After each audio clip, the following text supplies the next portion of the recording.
Tính ra chuột đi, ai bơm bơm đi. Chồm Nè, khơi nhé. Mà cái chờ và năng thâm 5 tí thương ta cái luộm hết.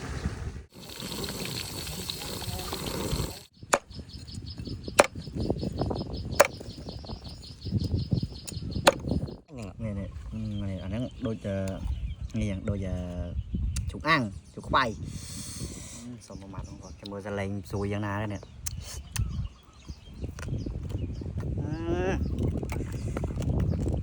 Chết mà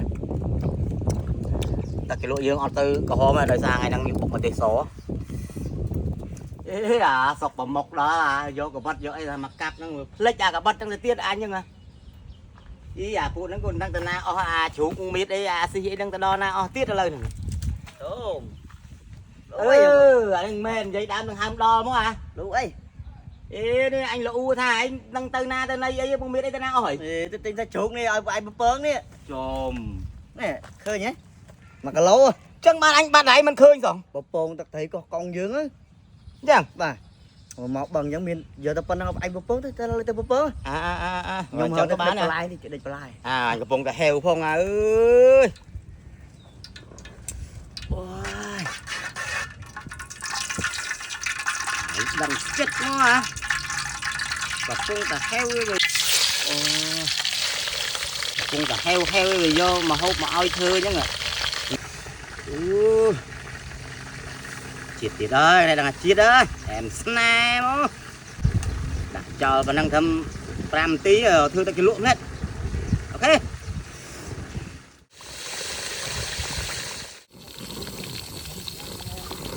Ơi anh ơi.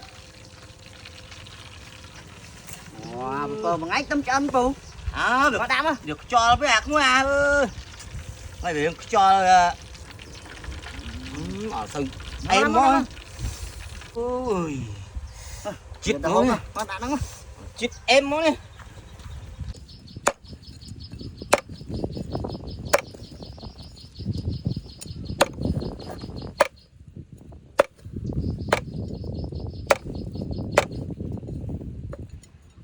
đầm nồng mà ngồi trong sợ tắc mót này đấy lưới nó chuột khoai á ăn hai lớn này em này heo mà không mà mặn nữa chỗ mặn bay xa bông tía đấy. ế bài phụ đập thà cường mà chắc anh nhỉ này anh ấy đôi chờ nghe đôi giờ chuột ăn, chuột khoai. Xong một mặt không có cái mưa ra lên xùi giang na đây nè.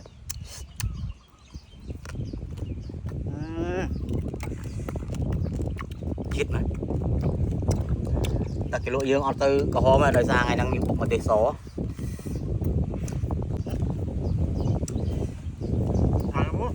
Anh ya bay kamu đặt lòng quá nhắm ấy ta bukan nhá thế đặt mỗi ngày mới mỗi ngày chừng ánh rồi đang ngày trai nhé bài thang nó còn miếng chết đấy rồi ăn đấy ăn đi chết mới dùng cả đây rồi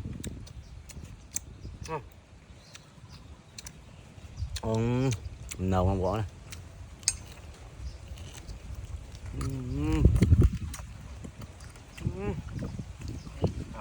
rồi rất là năm rồi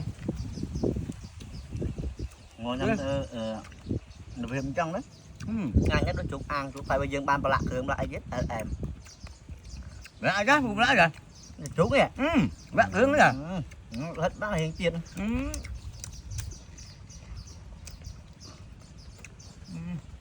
chứ đâu rồi lấy món này sợ bên bên ó sợ gầm chia ra cái gì mà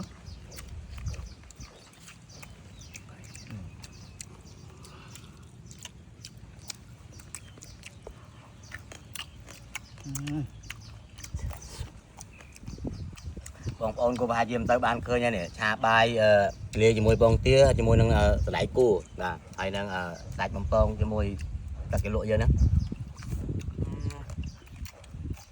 ជុកងបងcòn gặp bay không được chưa chứ anh đủ Hắn chụp ở đây camera phải không? Anh trong lấy đây camera nè. Bán đi, chụp bên đó vừa dừng hộ chụp bên đây bán chụp. Anh không? Bán phải không? Chụp đây camera phải bán.